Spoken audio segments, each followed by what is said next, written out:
सुप्रभात बहनों। कक्षा द्वादश। आज अगला पाठ है आनंद यादव जी का जूझ। देखेंगे।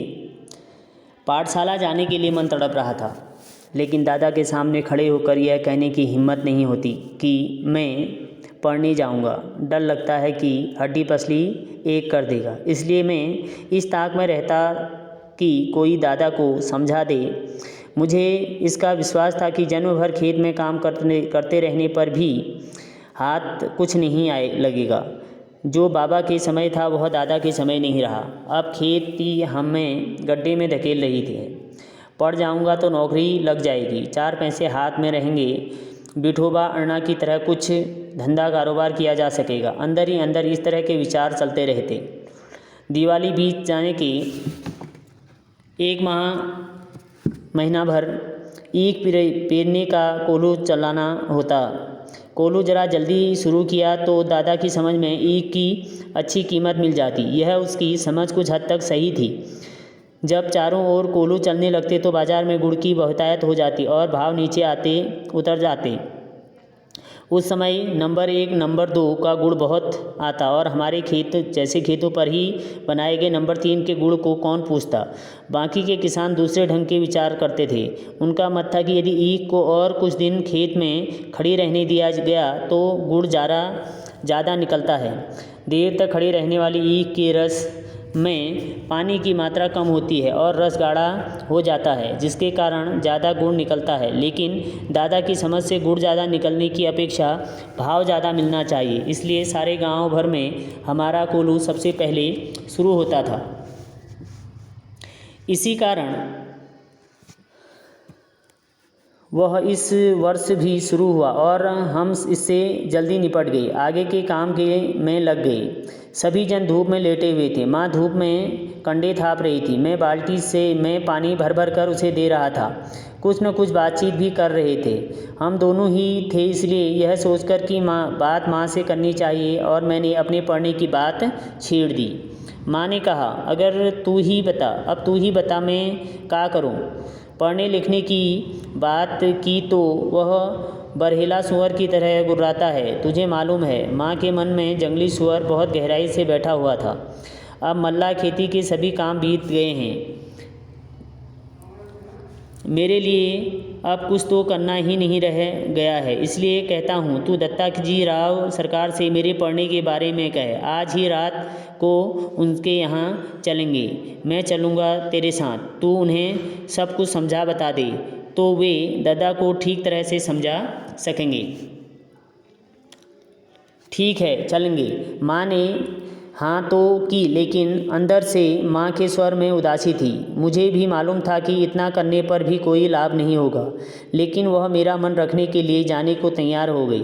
मेरी तड़पन वह समझती थी। 7वीं तक पढ़ने की उसके मन में तैयारी थी, पढ़ाने की उसके मन में तैयारी थी, लेकिन दादा के आगे उसका बस नहीं चलता था। रात को मैं और माँ दत्ताजी राव देसाई के यहाँ गए। माँ ने दीवार के सहारे बैठकर दत्ताजी राव को सब कुछ कह दिया। वे भी इस बात से सहमत हो गए।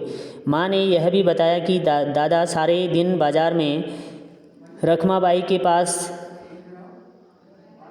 गुजार देता है, खेती के काम में हाथ नहीं लगाता है। माँ ने देसाई को यह विश्वास दिला दिया कि दादा को सारे गांव भर आज़ादी के साथ घूमने को मिलता रहे, इसलिए उसने मेरा पढ़ना बंद कर मुझे खेती में जोत दिया है। यह सुनते ही देसाई दादा चिढ़ गए और बोले, आने दे अब उसे, मैं उसे सुनाता हूँ कि नहीं, अच्छी तरह देख। उठते उठते मैंने भी दत्ताजी राव से कहा, अब जनवरी का महीना है, अब परीक्षा नज़दीक आ रही है। मैं यदि अभी भी कक्षा में जाकर बैठ गया और पढ़ाई की दोहराई कर ली तो 2 महीने में 5वीं की सारी तैयारी हो जाएगी और मैं परीक्षा में पास हो जाऊंगा। इस तरह मेरा साल भर बच जाएगा।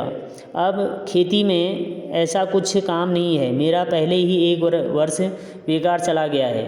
ठीक है, अब तुम दोनों अपने घर जाओ, जब वह आ जाए तो मेरे पास भेज देना, और उसके पीछे से घड़ी भर बाद तू भी आ जाना रे छोरा। जी कहकर हम खड़े हो गए। उठते उठते हमने यह भी कहा कि हमने यहाँ आकर ये सारी बातें कही हैं, यह मत बता देना, नहीं तो हम दोनों की खैर नहीं। माँ अकेली साग भाजी देने आई थी, यह बता देंगे तो अच्छा होगा। ठीक है, मुझे जो करना है मैं करूँगा। देख, उसके सामने ही तुझसे कुछ पूछूंगा तो निडर होकर साफ साफ उत्तर देना, डरना मत। नहीं जी, मैं माँ के साथ लौट आया। 1 घंटा बीते दादा घर पर आया। मैं घर पर मैं ही था। आते ही माँ ने दादा से कहा, साग भाजी देने देसाई सरकार के यहाँ गई थी तो उन्होंने कहा कि बहुत दिनों से तेरा मालिक दिखाई नहीं दिया है, खेत से आ जाने पर इधर भेज देना।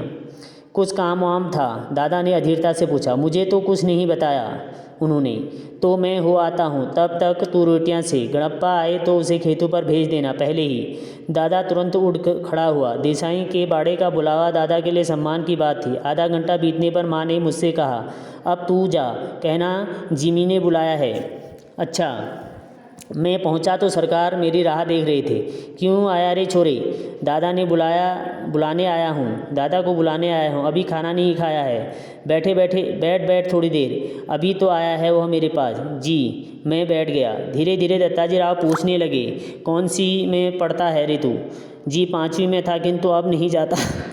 क्यों रे? दादा ने मना कर दिया है, खेतों में पानी लगाने वाला कोई नहीं है। क्यों ने रतनपा? हाँ जी। फिर तू क्या करता है? सरकार ने दादा से जिरह करना शुरू किया तो सारा इतिहास बाहर निकल आया। सरकार ने दादा पर खूब गुस्सा किया। उन्होंने दादा की खूब हजामत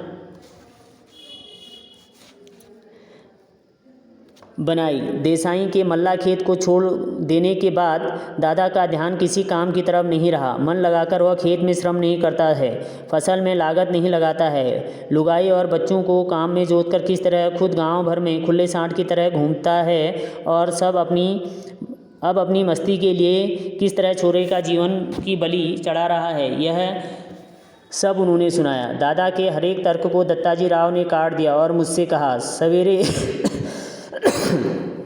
सवेरे से तू पाठशाला जाता रहे, कुछ भी हो फीस पूरी भर दे उस मास्टर की, और मन लगाकर पढ़ाई कर, और किसी भी तरह साल नहीं मारा जाए, इसका ध्यान रख। यदि इसने तुझे पढ़ने नहीं भेजा तो सीधा चला आ इधर। सुबह शाम जो हो सके वह काम कर यहाँ, और पाठशाला जाते रहना, मैं पढ़ाऊँगा तुझे। इसके पास ज़रा ज़्यादा बच्चे हो गए, इसलिए तुम्हारे साथ कुत्तों की तरह बर्ताव करता है। मैंने मना कब किया है जी? इसको ज़रा गलत सलत आदत पड़ गई थी, इसलिए पाठशाला से निकाल कर ज़रा नज़रों के सामने रख लिया है। कैसी आदतें? चाहे जैसी, यहाँ वहाँ कुछ भी करता है। कभी कंडे बेचता, कभी चारा बेचता, सिनेमा देखता, कभी खेलने जाता। खेती और घर में काम में इसका बिल्कुल ध्यान नहीं है। दादा ने मेरे ऊपर अचानक हल्ला बोल दिया। क्यों रे छोकरे? नहीं जी, कभी एक बार मेले में पटा पर पैसे लगा दिए थे। दादा तो कभी भी सिनेमा के लिए पैसे नहीं देते हैं, इसलिए खेत पर गोबर बीन कर माँ से कंडे थपवा दिए थे, और उन्हें बेचकर ही कपड़े भी बनवाए थे। उसी समय एक बार सिनेमा भी गया था। मैंने झूठ सच मिलाकर ठोक दिया।